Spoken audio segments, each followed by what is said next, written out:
السلام علیکم۔ غصے کے بغیر بھی بہت سے کام کیے جا سکتے ہیں اور غصے کے نقصانات سے خود کو اور دوسروں کو بچایا جا سکتا ہے۔ جس طرح جسم کو لاحق بعض بیماریوں کو نفسیاتی علاج کے ذریعے کنٹرول اور انسانی صحت کو بیماری کے منفی اثرات سے بچایا جا سکتا ہے، اسی طرح شدید غصے کو بھی محتاط طرز عمل اختیار کر کے اور بعض جسمانی نفسیاتی مشقوں کے ذریعے کنٹرول کیا جا سکتا ہے۔ اسلام نے امت محمدیہ کو معتدل رویوں کی حامل امت کا ٹائٹل دیا ہے، یعنی ایک ایسی امت جو کسی بھی معاملے میں حد سے تجاوز نہیں کرتی۔ اسلامی تعلیمات کے اس بنیادی اصول کے مطابق غصے کے اظہار میں بھی اعتدال لازم ہے تاکہ انسان کسی بڑی تکلیف اور آزمائش سے محفوظ رہ سکے۔ قرآن مجید میں اللہ رب العزت کا فرمان ہے، فاعفوا واصفحوا حتی یاتی اللہ بامر، سو تم درگزر کرتے رہو اور نظر انداز کرتے رہو یہاں تک کہ اللہ اپنا حکم بھیج دے۔ اور قرآن مجید میں ہی ہے کہ جو فراخی اور تنگی دونوں حالتوں میں خرچ کرتے ہیں اور غصہ ضبط کرنے والے ہیں اور لوگوں سے ان کی غلطیوں پر درگزر کرنے والے ہیں، اللہ احسان کرنے والوں سے محبت فرماتا ہے۔ حضور نبی اکرم صلی اللہ علیہ وسلم نے غصے کو انسان کی کمزوری قرار دیا ہے۔ آپ صلی اللہ علیہ وسلم نے فرمایا، طاقتور آدمی وہ نہیں جو دوسروں کو کشتی میں پچھاڑ دے، بلکہ طاقتور وہ ہے جو غصے کے وقت اپنے آپ پر قابو رکھتا ہے۔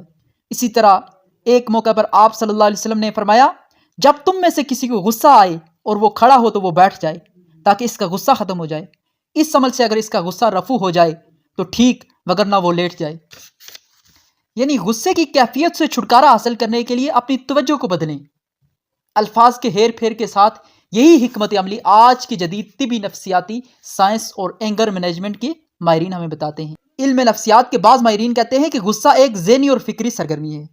اگر غصہ اعتدال میں ہو تو یہ انسان کو شدید منفی جذبات کے اظہار سے روکنے کے ساتھ ساتھ مسائل کا حل تلاش کرنے میں بھی مددگار ہو سکتا ہے۔ تاہم اکثریت اس بات پر متفق ہے کہ حد سے متجاوز غصہ تعلقات، کیریئر اور صحت کی خرابی کے علاوہ کسی اور بڑے نقصان کا سبب بھی بن جاتا ہے۔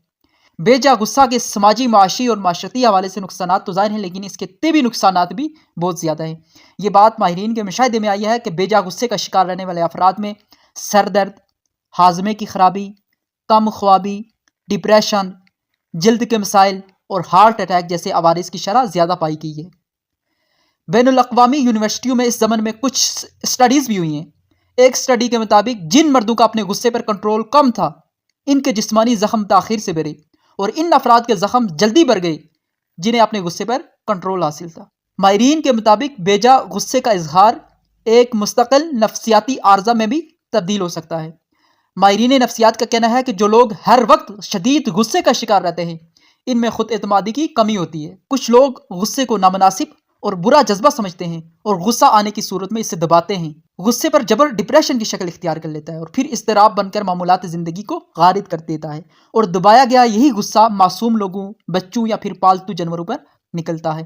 کچھ لوگ غصے کو کام نکلوانے کا ایک ذریعہ بھی سمجھتے ہیں، یعنی کسی کو پیار سے قائل کرنے کے بجائے دھمکی دے کر یا شدید غصے کی کیفیت طاری کر کے اپنا کام نکالتے ہیں۔